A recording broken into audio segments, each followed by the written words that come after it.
Welcome to Hood Champion Boxing and Sports. In boxing, you find a way to win or you find a way to lose. Now look, things have kind of quieted down since Crawford and Avanesyan fought. But that doesn't mean the whole controversy with Crawford's gloves has become a moot point. Team Avanesyan, they really feel that Crawford's gloves were tampered with. Now, they have every right to feel that way, especially as, they got people out here when they get a storyline like this. And the fact is, those gloves weren't falling apart, right? But when they get a storyline like that, people, they go back and they start to do their research. They start to look at the photos of the gloves before the fight started, and they're looking for any kind of indication that the gloves may have been tampered with or they may have been damaged before the fight even started. So there's a photo that's circling around the internet. Boxing Habit put it together and posted it. And what it says is Crawford's gloves ripping during the Avanesyan fight is a lie. Here's Crawford being introduced before the fight, and you can clearly see that there's some damage there, right? Now what I'm going to say is this. When it comes to fighters trying to get an unfair advantage in combat sports, it happens. As far as Terence Crawford, look, I don't think Terence Crawford is that kind of fighter. He's been a badass since he was an amateur.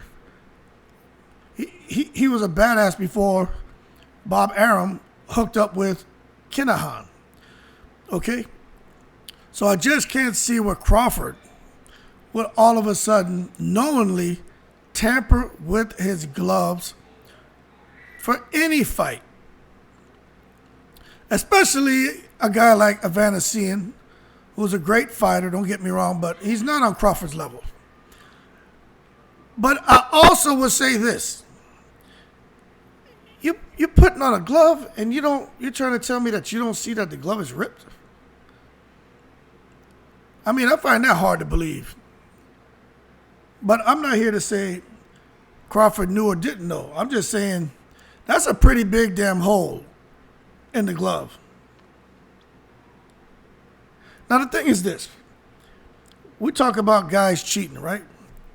Now I'm not saying Crawford cheated, but Avanesyan and his team, they at least want their case. They want it looked into. They want a little investigation, but more importantly, they want that loss overturned so Avanesyan can get back to business. But as far as guys and just people in combat sports cheating, you can go all the way back, because cheating comes in so many different forms. You can go back to Jake LaMotta. When Jake LaMotta was fighting, he threw a fight, agreed, the Mafia came, they had a discussion, said, hey, throw this fight for us. We get paid. We guarantee you'll get a title shot in your next fight. He agrees, throws the fight. Mafia makes a bunch of money. Then what happens? Finds out that he cheated. He threw the fight, and he didn't get a title shot until 10 fights later. So it didn't work out the way Jake LaMotta had planned. So again, cheating, but in a different form. You start moving down the lines, you're thinking about stuff with Louis Resto. Now, that kind of ties a little bit more into what we're talking about with Crawford. I just don't think let me tell you something. I'm not a Crawford fan. I'm not a Spence fan. I'm not a Mayweather fan. I'm not a fan for any of these guys. I'm a boxing fan. But you just can't make me believe that Crawford will want to tamper with gloves and put himself in a category with Louis Resto. Now, for those of you who don't know who Louis Resto is, right? On June 16, 1983, Louis Resto fought Billy Collins, right? There was padding removed from the glove. There was a plaster-like wrap put on his hands, and he was taking this drink that would open up his his lungs so that he would get more stamina or get a second win quicker. Anyway, he goes on to fight Billy Collins, and as the fight is going on, Billy Collins' face is becoming unrecognizable. At the end of the fight, Billy Collins just felt that Louis Resto was just really strong hands, the better man. Louis Resto stupidly went over to shake the hand of Billy Collins and his father. Billy Collins' father goes to shake the hand or the glove. When he touches the glove, he realizes something's wrong. There's no padding in it. He throws the BS flag, gets a lot of attention on it. Come to find out, Louis Resto cheated on the fight, tampered with the gloves, etc., etc. Panama Louis and Louis Resto went to prison. Billy Collins was told he'd never be able to fight again because of the damage to his eye. And he eventually, unfortunately, went into depression and got in a car accident and died. Billy Collins' father is never the same. Losing his son, everything about it was bad, horrible. But you can't tell me that Crawford would want to risk being a pound-for-pound great just to get an unfair advantage against someone where he doesn't need an unfair advantage because he just has the natural advantage, right? But we could continue on just talking about the Margaritos and his loaded hand wraps. And we know Margarito has been cheating for a long time. Just fortunately, Naseem Richardson got a hold of him and identified something was wrong. And let me tell you, when it comes to guys trying to cheat, you know, Margarito's camp, they had some issue with the tape on the wrist as a decoy to throw off Naseem and his team to make you think the tape on the wrist was illegal, to focus on that, just to take the attention from the illegal hand wraps and the plaster that was put on there. So Naseem Richardson just happened to catch it all. They had made him rewrap, and then Shane Mosley damn near killed him in the ring.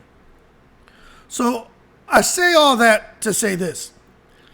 If you're a true boxing fan, when you think about Louis Resto, you should know the story. When you think about that, nothing good comes to your mind. When you think about Margarito, nothing good comes to your mind. When you think about guys who use illegal substances for an unfair advantage, even in the MMA world, was a lot worse.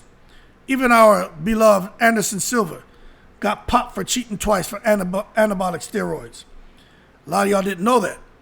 When he fought Nick Diaz, Anderson Silva claimed he was taking a sexual supplement his friend brought him from Thailand. I mean, talk about the BS flag being thrown. He was fined $385,000, man, and had a 1-year suspension. You look at Brock Lesnar taking clomiphene, the same stuff that Conor Benn was popped for taking. All these guys, man, out here cheating. I just don't think Crawford, whether it's for tampering with gloves, tampering for hand wraps, taking a banned substance, I just can't see Crawford knowingly doing anything like that and risking everything he's accomplished, all the accolades, all the high praise, to be thrown in a category with those barrels of jackasses and cheats. It just doesn't seem like Crawford's character. Now, I will tell you this, right? Even I noticed the issue with the gloves, and that did seem a little funky. I've never seen a boxing match with gloves just explode in the ring. Like, I've never seen that. I've never seen where you have a glove that has, you know, the damn cushion coming out. And I would have never thought that the referee wouldn't have stopped to stop and make him put on another glove, change the gloves, rewrap the gloves and everything, right? Change them out and rewrap it, put more tape on. Pause the fight. It is what it is. If it takes 10, 15 minutes, then it is what it is. It's going to be a lull in the action, and that's the right thing to do. The damn people there, the commissioner who was sitting on the side, were clueless. Larry, Moe, and Curly. I was just waiting for someone to grab someone's nose and someone to wave their hand in front of their face and hit them on top of the head with a closed fist. Like, the circus was in town. Now, what I will tell you is this. If I was Team Avanesyan, I probably wouldn't worry too much. Maybe initially I'll say, you know what, things happen. But when you look at the fact that the commission did nothing, you look at the referee look clueless, then you hear the rumors that the damn referee was Crawford's cousin. I mean, at some point you say, you know, where there's smoke, there's fire. And so at least let's kind of get to where the smoke is and find out if there really is a fire. You know, accidents happen. You look how quick, I think it was Everlast, man, how quick they came out and talking about the custom gloves or that particular set of gloves, the batch of gloves that went out were defected. I mean, all I'm saying is this. For Terence Crawford, for Avanesyan, fortunately Avanesyan didn't get, have his face beaten like Billy Collins to where his face became unrecognizable, kind of like what Margarito did to Cotto with the hand wrap scandal. I just don't think Crawford is a cheat. But what I will say is, at least the right thing to do here, in my opinion, is to just make that overturn it to a no decision, because you just don't want to have that dark cloud, kind of hanging over the fight. But nevertheless, whether that batch of gloves were defected, whether it doesn't even matter. Crawford would beat Avanesyan 10 times. If they fought 10 times, 10 out of 10 times, he clips him. But you better believe when you get stories like this out there, I mean, it's real. It's really happened. We all saw the fight. We saw the glove issue. We saw what transpired. This photo here, hey, it's a real photo, man. But for me, it's like Crawford and his team are putting on those gloves. The way the focus is on those gloves, and he's warming up with those gloves. You're telling me nobody saw that? So again, I just think going forward for Crawford, man, he needs to, sort things out. Plus, I don't see how you go through the thumb to pull padding out the front. It just something doesn't seem right. But as that fight went on, those gloves were definitely falling apart. So again, I don't know. I'm not saying he's guilty. I'm not saying he's innocent. What I am saying is, I think the right thing to do is turn that fight into a no decision, honestly. And Team Avanesyan, I'm not sure what they're hoping to gain. Avanesyan didn't get permanently damaged. He did get knocked out. They don't seem to be asking for money. I just think they want to have that turn to a no decision. So as far as where he is in the pecking order with sanctioning bodies, and his earning potential can remain the same that it was going into the Crawford fight, or continue to progress the direction they wanted. That being said, more to come on this Crawford glove conspiracy. As of right now, who knows what direction he's going to go. But if they start peeling this back, which I think they should, I mean, they might as well look into the commission.